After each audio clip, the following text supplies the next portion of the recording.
Hi friends, ఎలా ఉన్నారు? ఏం లేదండి, నాకు రోజు శివాలయానికి వెళ్ళే అలవాటు ఉందన్నమాట. నేను వెళ్ళిన ఈ శివాలయంకి అయితే అభిషేకాలు కానీ పూజలు కానీ తేజ గారు అన్న ఆయన అసలు ఎంత బాగా చేస్తారో అంటే పూజలు నాకైతే రెండు కళ్ళు సరిపోవు అనమాట.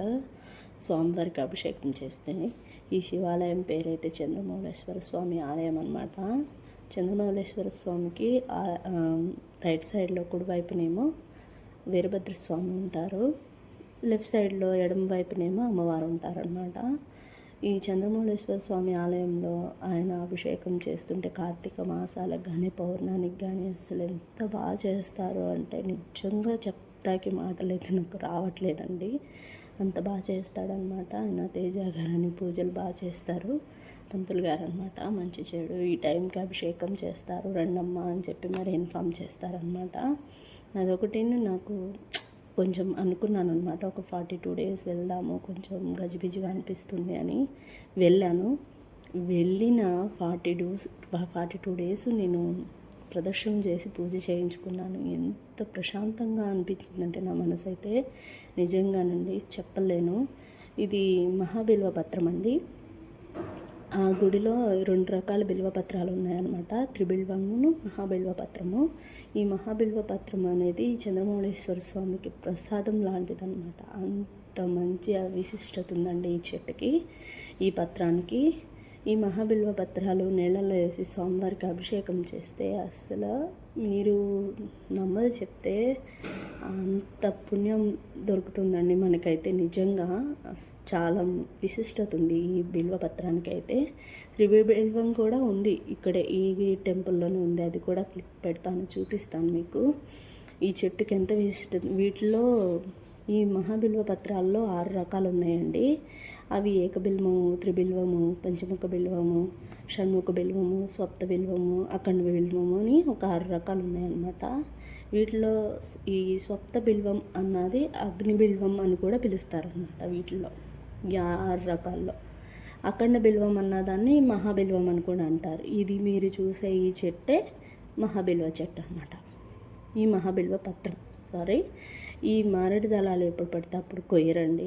పండగల టైంలోనూ ఈ సాయంత్రం సంధ్యాకాల సమయంలోనూ అస్సలు తెంపకూడదు అని చెప్పి ఒక నియమం ఉంది ఇక్కడైతే. ఇది అభిషేక ద్వారం. ఈ అభిషేక ద్వారం అయితే లేడీస్ అయితే దాటి ముందుకు వెళ్ళకూడదు అని ఒక నియమం అయితే ఉంది. అందుకే అభిషేకం నీరు పారే ద్వారానికి వెనక్కి తిరిగి వెళ్ళిపోతారు, కానీ దాటమైతే దాటరు. అలాగే ఇక్కడ సుబ్రహ్మణ్యేశ్వర స్వామి ఇది కూడా ఉందన్నమాట. విగ్రహం ప్రతిష్ఠ ఉంది. అక్కడ కూడా అభిషేకాలు అవి చేస్తూ ఉంటారండి. చాలా విశిష్టత ఉందండి ఈ టెంపుల్కి అయితే. నాకైతే బాగా నమ్మకం కలిగింది. ఇది కాగడామల్లి చెట్టు అండి. అస్సలు నేను తీసేద్దాం అనుకున్నాను కానీ తీయలేకపోయాను. చాలా స్మెల్ వస్తాయి అక్కడ. ఈ నవగ్రహాలు అయితే చాలా విశిష్టత ఉందండి ఇక్కడ. ఈ నవగ్రహాలకి శనివారం పూట నల్లబట్ట వేసి, అంటే నల్లబట్ట అభిషేకం, నువ్వులతో అభిషేకం అష్టోత్తరం చదివించుకుంటూ ఈ నల్లబట్ట అనేది ఈ నవగ్రహాలకి సమర్పిస్తే దోషాలు ఏమన్నా ఉంటే తొలగిపోతాయి అని చెప్పి ఒక నమ్మకం ఉంది.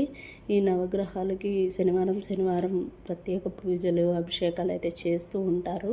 నేను ఎప్పుడు చేయించుకోలేదు, కానీ నేనైతే 2-3 times వెళ్ళినప్పుడల్లా అంటే శనివారం పొద్దున్న వెళ్తాం కదా, కంపల్సరీ నేనైతే చాలాసార్లు చూశాను అనమాట. కానీ ఈ టెంపుల్కి ఎంత విశిష్టత ఉంది అంటే నేనైతే నమ్మలేదు. కానీ ఎవరైనా అనుభవిస్తే కదా తెలుస్తుంది. నేనైతే ఫేస్ చేశానండి, నాకైతే నమ్మకం కలిగింది. ఇది కోనేరు అనమాట. ఇది బిల్వభద్రం అండి, త్రిబిల్వం. ఇందాక చూసింది మహాబిల్వం, ఇది త్రిబిల్వం అన్నమాట. ఈ త్రిబిల్వ పత్రం నేను వీటికి కాయలు కూడా కాస్తాయని షాక్ అయిపోయాను అనమాట. కాయలు అయితే ఎంత పెద్దగా అంటే అదే ఎలగపండు అంటారు చూసారా, ఆ టైప్లో ఉన్నాయన్నమాట. నేనైతే నిజంగా ఎలగపండే అనుకున్నాను. కానీ తర్వాత పంతులు గారు చెప్పారనమాట, కాదమ్మా ఇది మారేడు చెట్టుకుండే మారేడు కాయలు అని చెప్పారనమాట. ఏదో విన్నాను, కానీ నేనైతే ఫస్ట్ టైం చూడడం అయితే ఈ కాయలు కానీ చెట్టు కానీ కింద కొమ్మలు ఆకులు అయితే ఆకులైతే కింద ఒక్క ఆకు కూడా లేకుండా కోస్తారండి. ఉన్నాయి పైన ఉన్న ఆకులు వరకే ఉన్నాయి. అవి అయితే అందను కూడా అందట్లేదు. అంటే శివాలయం కదా, ఆ రోజు అభిషేకానికి వస్తూ పోతూ ఉంటారు కాబట్టి కంపల్సరీ కోసేస్తారు, తెంపేస్తారు, ఉంచరనమాట. ఇదండి, మా ఛానల్ని లైక్ చేయండి.